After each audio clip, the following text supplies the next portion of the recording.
구약성경 다니엘서 6장 16절로 마지막 절인 28절까지 봉독합니다.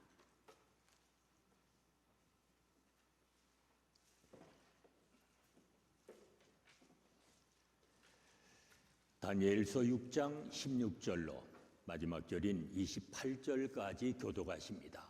언제나 마지막 절에는 함께 봉독하십니다. 그래서 왕이 명령을 내리니 그들이 다니엘을 끌어다가 사자굴에 던져 넣었다. 왕이 다니엘에게 말하였다. 그대가 늘 섬기는 그대의 하나님이 그대를 구하여 주시기를 비요.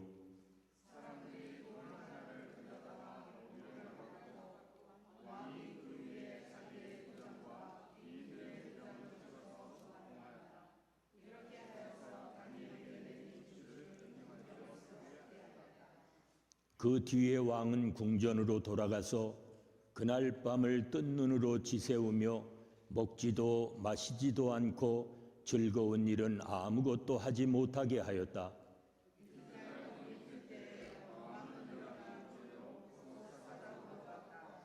그 굴 가까이에 이르러서 왕은 슬픈 목소리로 외치며 다니엘에게 말하였다. 살아계신 하나님의 종 다니엘은 들으시오. 그대가 늘 섬기는 그대의 하나님이 그대를 사자들로부터 구해 주셨소.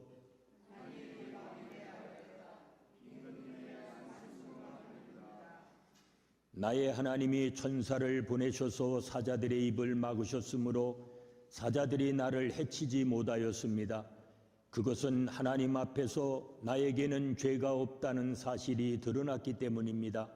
임금님, 나는 임금님께도 죄를 짓지 않았습니다.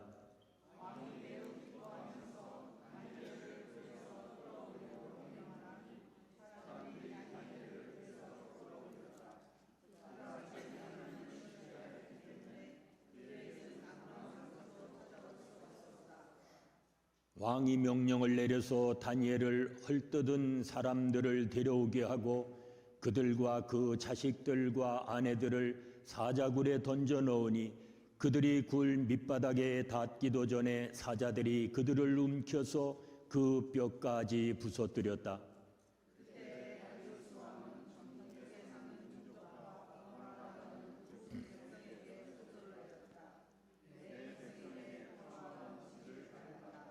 내가 다음과 같이 법령을 공포한다.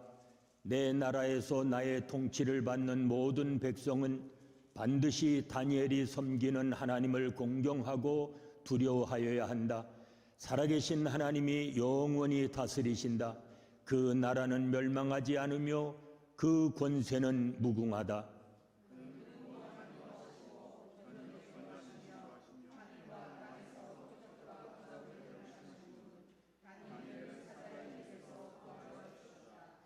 바로 이 사람 다니엘은 다리우스 왕이 다스리는 동안과 페르시아의 고레스 왕이 다스리는 동안 잘 살았다. 아멘.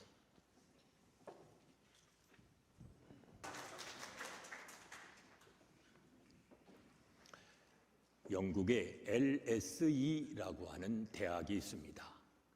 이 대학에 로버트 우스터 박사가 54개국을 대상으로 국민들의 행복도를 조사해 봤다고 합니다. 그런데 그 결과가 의외였습니다. 당시 행복 지수가 가장 높은 나라는 방글라데시였다고 합니다. 우리가 잘 아는 대로 그 나라는 온 세계가 기아 문제로 걱정을 하고 있는 나라였습니다. 그런데 그 나라 국민이 느끼는 행복도는 세계 1위입니다. 반면 GDP가 제일 많다는 미국은 행복도가 46위였다고 합니다. 2위인 아제르바이잔은 인구 1,000만이 되는 아주 작은 나라입니다. 3위가 아프리카에 있는 나이지리아였습니다. 소위 경제 강국이라고 불리우는 나라들은 모두 40위, 바깥으로 밀려났습니다. 이는 무엇을 말해줍니까? 소유와 행복은 같은 것이 아니라는 말입니다. 우리는 환경 속에 행복이 있는 줄로 압니다. 그래서 환경의 변화를 기대합니다. 아직도 많은 사람들이 좋은 환경을 갖기 위해 돈을 벌고 또 돈을 모으려 합니다. 그러나 우리는 오해하지 말아야 합니다. 환경이 행복을 가져다 주는 것이 아닙니다. 지혜로운 사람은 이것을 빨리 깨닫습니다. 미안합니다. 제가 나이 70이 돼서야 뒤늦게 깨달은 두 가지가 있습니다. 하나는 비행기 퍼스트 클래스와 이코노미 클래스 모두가 출발 시간과 도착 시간이 같다는 사실입니다. 또 하나는 새 차든 헌 차든 출발 지점과 도착 지점은 같다는 사실입니다. 이거 깨닫는데 70년 걸렸습니다. 철학자 제노는 남자는 무덤에 가야 철이 든다 했는데 그래도 무덤에 가기 전에 깨달았으니 얼마나 다행입니까? 환경과 행복은 무관하다. 이 사실 하나만은 깨달아야 합니다. 여러분, 행복의 비결이 어디에 있습니까? 행복의 비결은 형통에 있다고 봅니다. 성경에서 말하는 형통이란 하나님이 주신 은혜로 자기에게 주어진 사명을 잘 감당하는 것을 의미합니다. 하나님은 오늘도 여러분이 형통하기를 원하십니다. 형통은 하나님이 계획해 놓으신 축복이기 때문입니다. 우리는 그 점을 잊지 말아야 합니다. 형통한 삶을 살면 보람과 기쁨을 누리게 됩니다. 그리고 나아가 하나님께 인정을 받고 사람들에게 존경을 받게 됩니다. 그래서 사람은 누구나 형통한 삶을 살아가기 원합니다. 단 한 번밖에 살 수 없는 인생이기에 형통한 삶을 산다는 것은 매우 귀중합니다. 그렇다면 무엇보다도 형통의 원리를 배워야 합니다. 어떻게 하면 형통한 삶을 살아갈 수 있을까? 우리의 고민이 아닐 수 없습니다. 그것도 한 번으로 끝나는 형통이 아니라 어떻게 하면 지속적으로 형통한 삶을 살아갈 수 있을까? 성경에 보면 환경과 시대를 초월해서 형통한 삶을 살아간 한 사람이 나옵니다. 그의 이름은 다니엘입니다. 본문 마지막 절인 28절을 보세요. 바로 이 사람 다니엘은 다리스 왕이 다스리는 동안과 페르시아의 고레스 왕이 다스리는 동안 잘 살았다. 다니엘은 바벨론으로 노예가 되어서 끌려간 사람이었습니다. 그러나 그는 거기서 하나님의 은혜를 힘입어서 120명의 방백을 다스리는 총리 중 하나가 됩니다. 더욱이 다니엘은 왕들이 바뀌어도 계속해서 잘 살았다는 것입니다. 즉 형통한 삶을 살았습니다. 그의 형통의 비결이 무엇이었을까요? 그는 우선순위를 바르게 하며 살았습니다. 역사적으로 성공한 인물들을 보면 공통점이 있다는 것입니다. 그들 모두 우선순위를 바르게 하며 살았습니다. 하나님의 사람 다니엘을 보세요. 그는 무엇이 가장 중요한지를 알았습니다. 그 결과 그는 삶의 본질을 붙잡고 살았습니다. 그렇다면 그가 지켰던 우선순위는 무엇이었습니까? 첫째로 다니엘은 사람을 의지하지 않고 먼저 하나님을 의지했습니다. 다니엘을 쓰러뜨리려고 방백들이 음모를 꾸밉니다. 그들은 다니엘이 하나님께 기도한다는 것을 알았습니다. 그래서 그를 올가멜 법령을 만듭니다. 충성을 가장해서 이제 왕에게 건의를 합니다. 앞으로 30일 동안 왕 외에 그 어떤 신이나 사람에게 무엇을 구하는 사람은 사자굴에 집어넣으소서. 이제 다니엘이 위기에 빠지게 됩니다. 사람의 법을 따를까 하나님의 법을 따를까 양자택일해야 합니다. 이때 그는 하나님의 법을 따르기로 결심합니다. 다니엘은 하나님을 의지하기로 결심을 했습니다. 사람을 믿지 않고 살아계신 하나님만을 믿기로 한 것입니다. 이것이 그가 형통한 비결입니다. 그렇습니다. 하나님의 백성은 하나님만 의지해야 합니다. 그래야 모든 환경과 시대를 초월해서 형통할 수 있습니다. 그걸 알아야 합니다. 물질과 사람은 의지할 대상이 아닙니다. 성경을 보세요. 다니엘이 사자굴에 던짐을 받게 됩니다. 그러나 그때도 그는 사람을 의지하거나 어떤 누구에게도 도움을 구하지 않습니다. 그는 오직 하나님만을 의지했습니다. 그 믿음의 결과가 어떻게 됐습니까? 하나님이 그를 건지십니다. 다니엘처럼 그 어떠한 상황 속에서도 이제부터 하나님만을 전적으로 의지하십시오. 이것이 형통의 첫 번째 비결입니다. 둘째로 다니엘은 사람을 두려워하지 않고 먼저 하나님을 두려워했습니다. 그는 사람을 두려워하지 않았습니다. 오직 하나님만을 두려워했습니다. 이것이 하나님을 경외하는 자의 참된 모습입니다. 한번 생각해 보십시다. 우리는 누구를 두려워하며 살아갑니까? 다니엘은 사람을 두려워하기보다는 하나님을 두려워했습니다. 잠언 29장에 말씀합니다. 사람을 두려워하면 올무에 걸리게 되거니와 여호와를 의지하는 자는 안전하리라. 사람을 두려워하면 타협하기가 쉽습니다.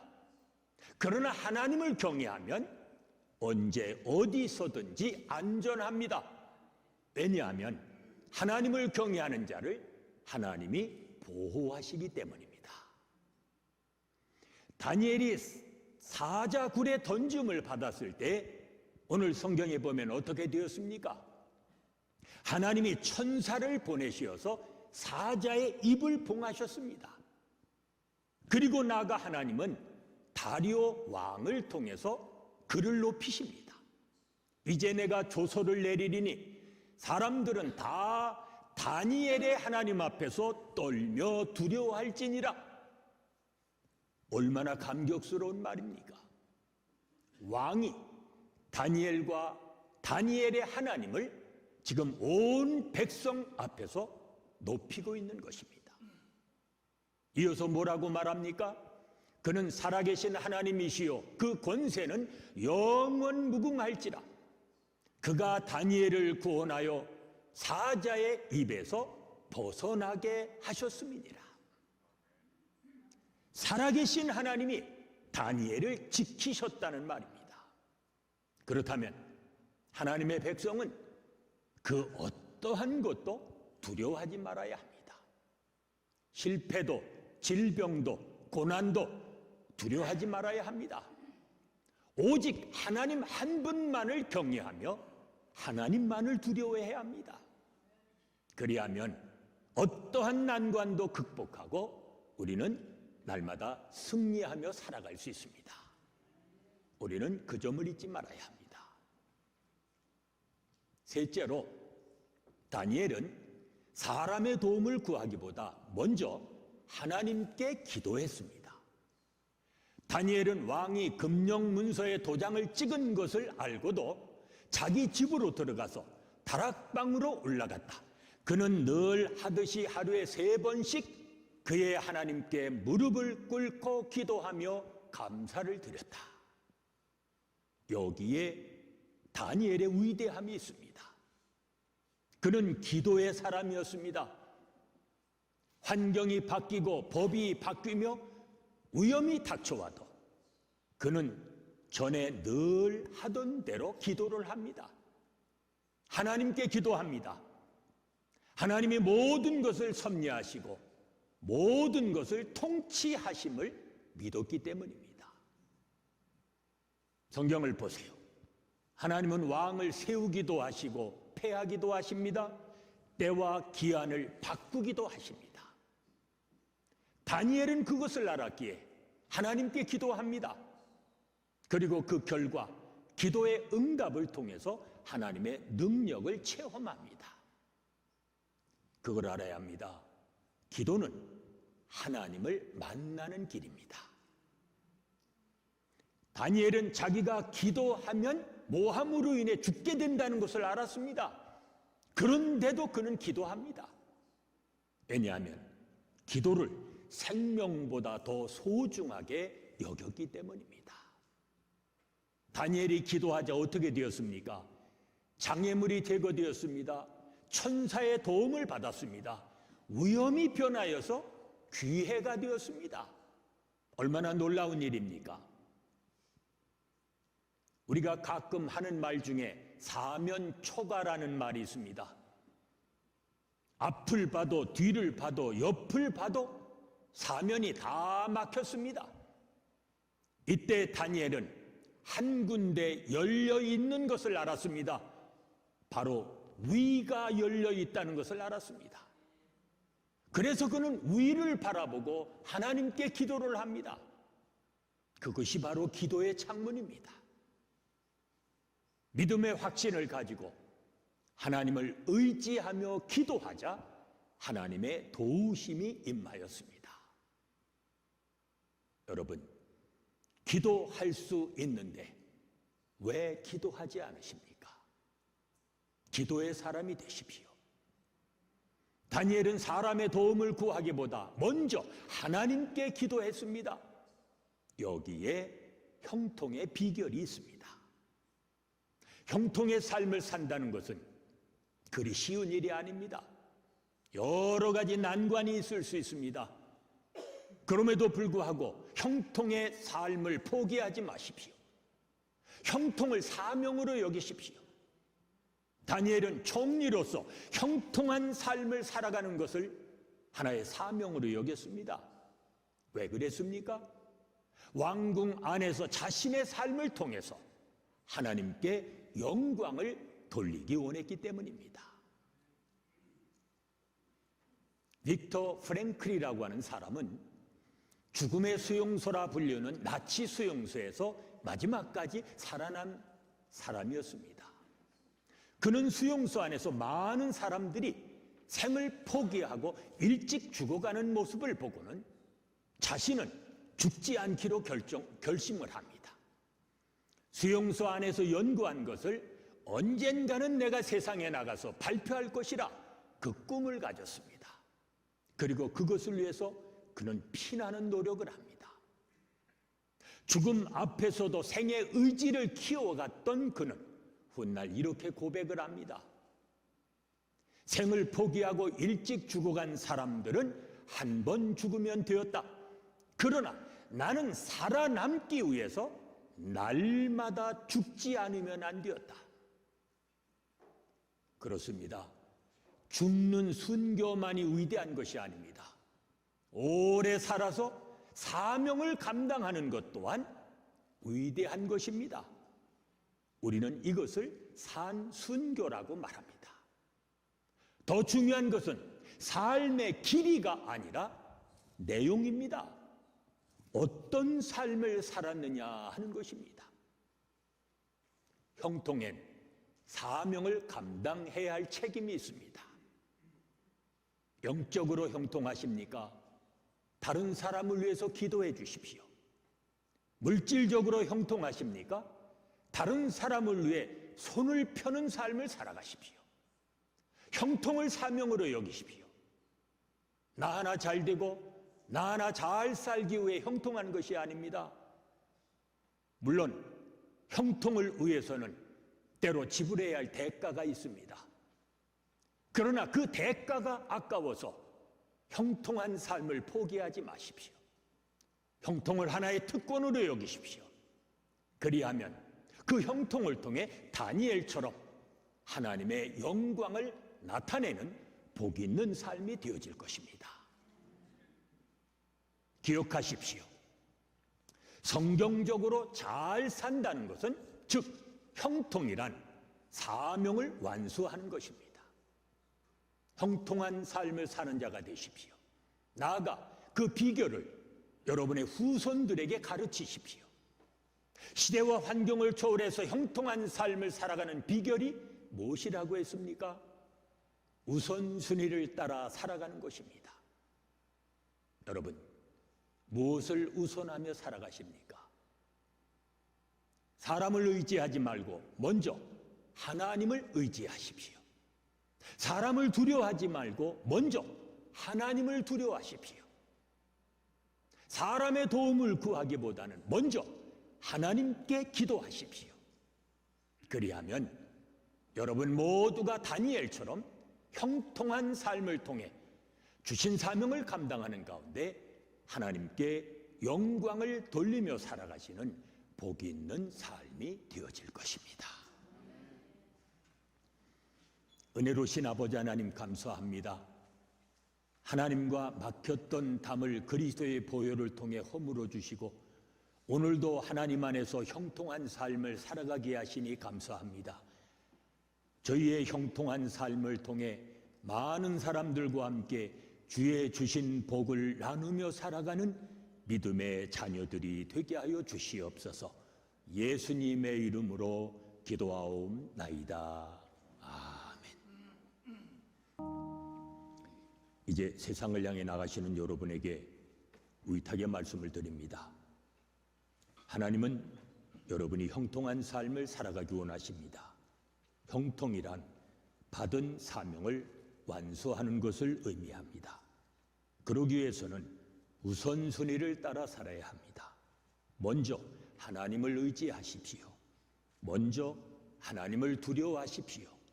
먼저 하나님께 기도하십시오. 그리하면 시대와 환경을 초월해서 형통한 삶을 살아가시는 복 있는 삶이 되어질 것입니다. 이제는 우리 주 예수 그리스도의 은혜와 아버지 하나님의 무한하신 사랑하심과 성령의 감동, 감화심과 교통하심이 주 안에서 형통한 삶을 살아가기 원하는 온 성도들 위해 지금부터 영원까지 함께 계실지어다.